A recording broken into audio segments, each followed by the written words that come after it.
Okay friends, Hindi medium के students के लिए ये जो हमारा चौथा नंबर का वीडियो है उसमें हम पोएम की जो ग्लोसरी यानी कि कठिन शब्द है उसके मीनिंग्स यानी कि अर्थ एवं उसके अतिरिक्त सवाल जवाब यानी कि प्रश्नों के उत्तर वो देखने जा रहे हैं। तो सबसे पहले स्टार्ट करते हैं ग्लोसरी से। आज का पहला जो शब्द है वो है टू लाइट, मतलब प्रकाशित होना, प्रज्वलित होना। यदि वो नाउन फॉर्म से यूज किया जाता है तो उसका मतलब केवल प्रकाश होता है। दूसरा वर्ड है शार्पनर। आप जिससे पेंसिल की जो धार छीलते हो उसको आप शार्पनर इंग्लिश में बोलते हो। तो छीलने का साधन है कि संचा। तीसरा वर्ड है टू बी फिल्ड।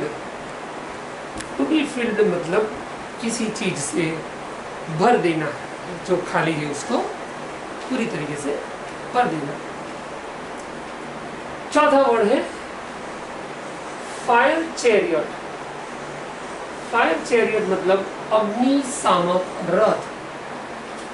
अग्निशामक रथ मतलब आग बुझाने का जो वाहन होता है वो, जिसको हम लाई बम्बा के नाम से भी जानते हैं। पांचवा शब्द है कन्वर्सेशन।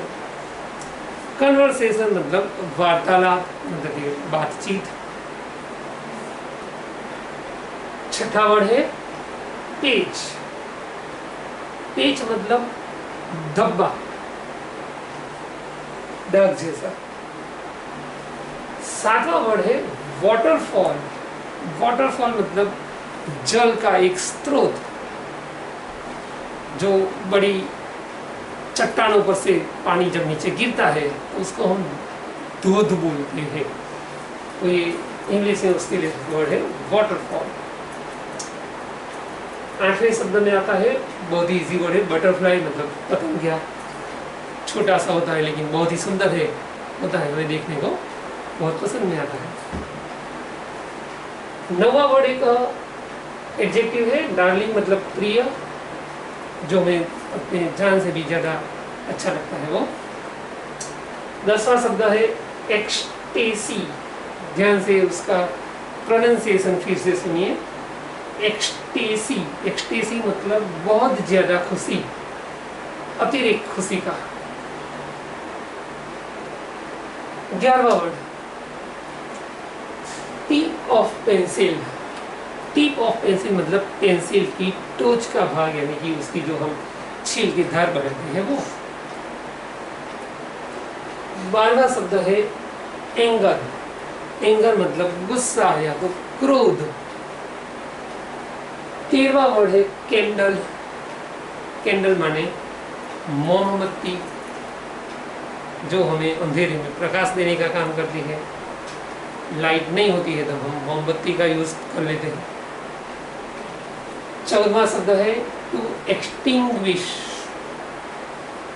यह भी एक हार्ड वर्ड है, ध्यान से उसका प्रोनाउंसिएशन, उच्चारण सुन लीजिए। एक्सटिंग्विश मतलब कि बुझ जाना।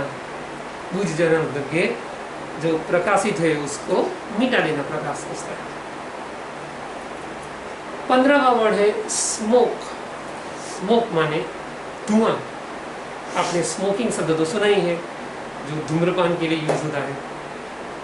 और हमारा इस पोएम का लास्ट वर्ड है फ्रेंड्स रिमेन। रिमेन यानी रहना। तो यहाँ पर हमारे हार्ड वर्ड्स ग्लोसरी कंप्लीट होते हैं। अब बारी आती है अतिरिक्त सवाल जवाब यानी कि एक्स्ट्रा क्वेश्चन आंसर की। तो वो भी हमें 16 यहाँ पर दिखाई दे रहे हैं, वो हमें इसका अभ्यास करना है और फिर आपको अपनी कॉपी में उसको नोट डाउन कर लेना है। तो शुरुआत करते हैं हमारे पहले नंबर के क्वेश्चन से। How does the poet's daughter light her pencil. कवि की जो पुत्री है वो अपनी पेंसिल किस तरीके से प्रज्वलित करती है, यानी कि लाइट करती है, ऐसा हमें पूछा गया है। तो यहाँ पर हम प्रश्न में से शुरुआत करेंगे।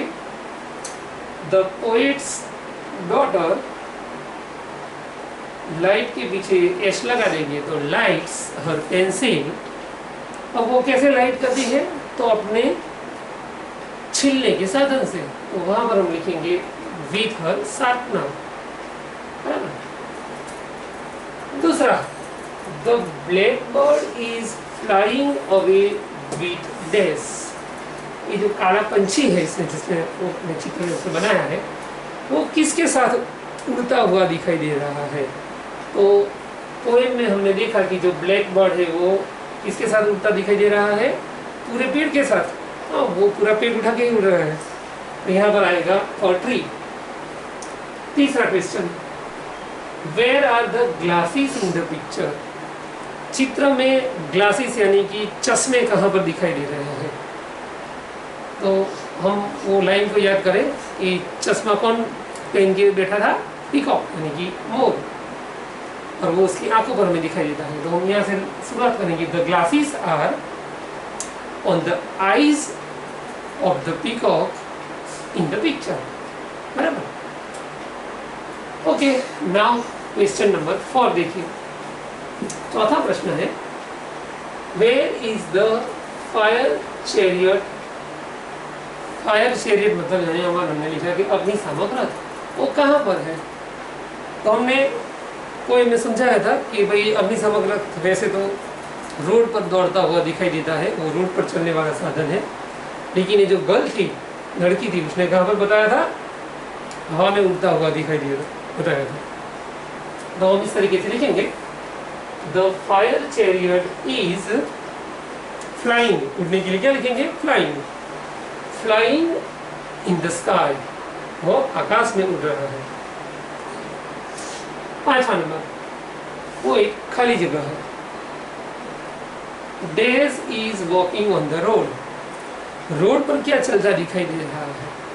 तो यहाँ पर उसने ऑपोजिट कर दिया था। एरोप्लेन वास्तव में हवा में उड़ना चाहिए, इसकी जगह पर उसने रोड पे दिखाया था। तो हम यहाँ पर लिखेंगे द एरोप्लेन, बराबर। खाली जगह में आंसर क्या आएगा? The aeroplane. ओके, छठा प्रश्न, question number 6। With whom is the lion talking? शेर किसके साथ बातचीत कर रहा है? तो यहाँ से हम लेंगे, हमें पता है कि शेर गाय के साथ बातचीत कर रहा है, तो यहाँ से लेंगे the lion is talking with गाय, यानी कि द काउ। सातवां प्रश्न, what has the sun over it? सूरज के ऊपर क्या दिखाई देता है? क्या है सूरज के ऊपर? तो पेंटिंग में हमने देखा था कि भाई पेड़ के पीछे सूरज बताया था, एक आंखों वाला, और सूरज के भी ऊपर क्या बताया था? दाग, धब्बा। किसका? बादल का। तो हम यहाँ से स्टार्ट करेंगे, द सन हैज, धब्बे के लिए हमने यहाँ पर वर्ड देखा पेच, a patch of, और बादल मतलब cloud. The sun has a patch of cloud over it, right? Okay. अब आठवां प्रश्न देखिए, क्या है आठवां प्रश्न में? Where is a blue fish flying? वैसे तो फिश फ्लाई कभी करती नहीं है, लेकिन ये तो वो लड़की ने बताया, दो रहा था उसने। और कहाँ पर फ्लाइंग कर रही थी वो? तो बादलों के भी ऊपर वो फ्लाइंग कर रही थी। यहाँ से स्टार्ट करेंगे, और blue fish is flying over the cloud, वो बादल के भी ऊपर थी। 9वां प्रश्न, where is the yellow butterfly swimming? पीले रंग का जो पतंगिया था, बटरफ्लाई था, वो कहाँ पर स्विमिंग कर रहा है? तो पोएम में हमने देखा कि भाई वो जो बटरफ्लाई था वो पानी का जो स्रोत था, जल स्रोत था, वाटरफॉल, उसमें वो स्विमिंग करता हमें बताया गया है। तो इस तरीके से हम देखेंगे। देखो, the yellow butterfly is swimming in the waterfall, in the waterfall. 10वीं खाली जगह है, the poet's daughter is busy with this. कवि की जो पुत्री है वो किसमें व्यस्त है, कौन से कार्य में वो व्यस्त है अपने? तो वो चित्र बना रही है, और कैसे चित्र बना रही है वो खास लिखना है, स्ट्रेंज पिक्चर्स, चित्र विचित्र, रमूजी फनी पिक्चर्स बना रही है। तो यहाँ पर हम लिखेंगे पहले तो बनाना, जोड़ना मतलब ड्राइंग विथ ड्राइंग, और फिर लिखना है strange pictures, strange pictures. Okay, 11वां प्रश्न, हु गिव्स हर होमवर्क? उसको होमवर्क कौन देता है?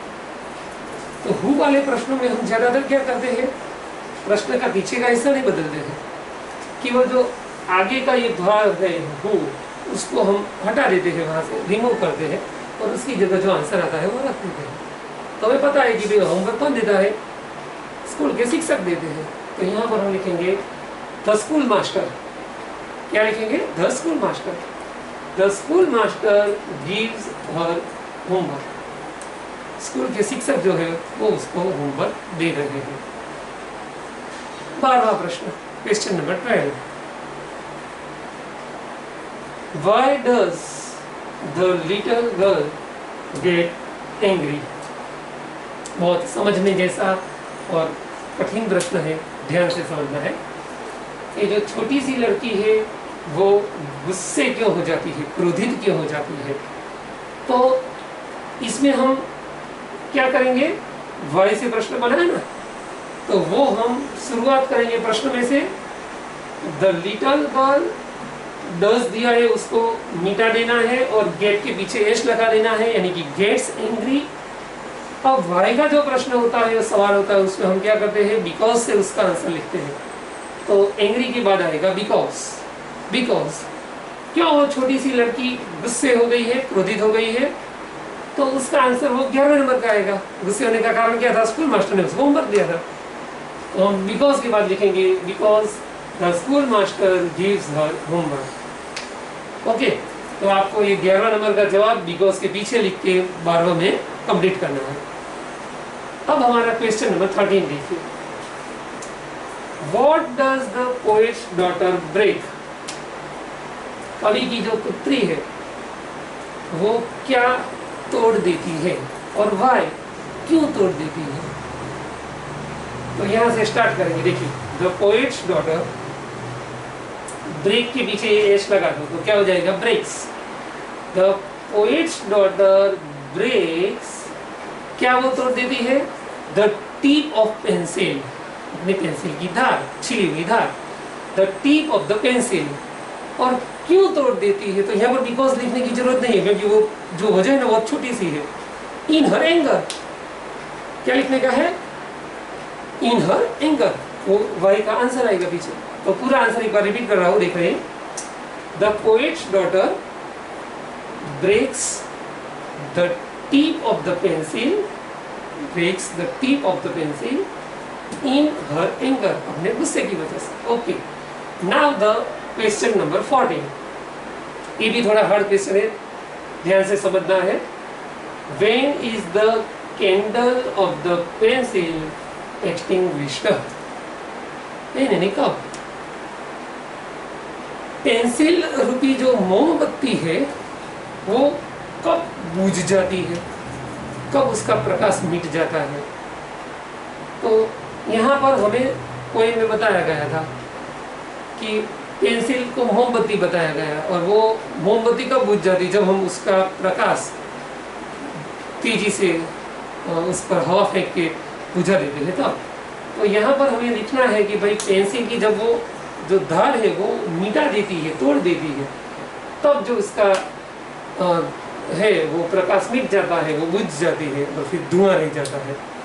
तो हम क्वेश्चन में से स्टार्ट नहीं करेंगे, इसमें पहले वो समय दिखाएंगे कि कैसे और कब हुआ। तो वेन से स्टार्ट करेंगे, वेन द गर्ल, ध्यान से आंसर सुनिएगा, व्हेन द गर्ल, तोड़ देना मतलब breaks, when the girl breaks, अब क्या तोड़ देती है, the tip of the pencil. Okay, फिर से एक बार, when the girl breaks the tip of the pencil. अब आपको कॉमा यानी कि अल्प विराम का चिन्ह करना है, और चिन्ह लगाने के बाद आपको क्वेश्चन में से स्टार्ट करना है। ध्यान से देखिए, the candle of the pencil is extinguished. Okay, तो यहाँ पर हमने आगे पहले समय दर्शा दिया और बाद में हमने उसका आंसर कंप्लीट किया। Now the question number 15, where does the smoke remain, धुआं कहाँ पर रह जाता है। तो धुआं कहाँ पर रह जाता है, तो हमें काव्य में बताया गया है कि धुआं सफेद कागज रूपी, श्वेत कागज रूपी जो आसमान है उसमें रह जाता है। तो यहाँ से हम स्टार्ट करेंगे, the smoke remains in the sky of the white paper, in the sky of the white paper. अब हमारा लास्ट क्वेश्चन और उसकी सूचना है, सिनोनिम्स को फाइंड आउट कीजिए, मतलब कि समानार्थी शब्द हमने ढूंढने हैं। पोएम की जो एक्सरसाइज थी उसमें ऑपोजिट वर्ड थे, इसलिए वो आपको वहाँ पे लिखने हैं। यहाँ पर समानार्थी शब्द टॉकिंग यानी बातचीत, बातचीत के लिए देखिए यहाँ पर आता है शब्द 8 नंबर का, कन्वर्सेशन। दूसरा वर्ड फुल ऑफ मतलब भरा हुआ, भरा हुआ मतलब फील्ड। टू भी लिखिए तो भी कोई प्रॉब्लम नहीं है। तीसरा शब्द डियर, डियर मतलब बहुत ज्यादा प्रिय, तो वहां पे आएगा 9वें नंबर का शब्द डार्लिंग। चौथा जो वर्ड है वो है स्पेक्टेकल्स यानी कि चश्मे, तो चश्मे यानी कि ग्लासेस, तो वहां पे हमने लिखना है ग्लासेस। स्मॉल यानी छोटा सा, छोटा सा मतलब कि लिटल, तो यहाँ पर पांचवा शब्द जो सिनोनिम सिमिलर वर्ड है वो आएगा लिटल। और लास्ट हमारा जो सिनोनिम फाइंड आउट करने का वो है पेंटिंग मतलब कि चित्र। तो पोएम में चित्र के लिए बनाने के लिए ड्राइंग वर्ड दिया गया है, तो हमें पेंटिंग के सामने लिखना है ड्राइंग। तो इस तरीके से सिनोनिम्स फाइंड आउट करने के लिए भी एग्जाम में पूछे जाते हैं, तो वो भी आपको काव्य की जो लाइनें दी होती है उसमें से ढूंढ के लिखने होती है। तो यहाँ पर आज हमारा टोटल काव्य कंप्लीट हो गया। बराबर इस वीडियो में हमने उसके ग्लोसरी और अतिरिक्त क्वेश्चन आंसर देखे को आपको नोटबुक में लिख के तैयार करना है।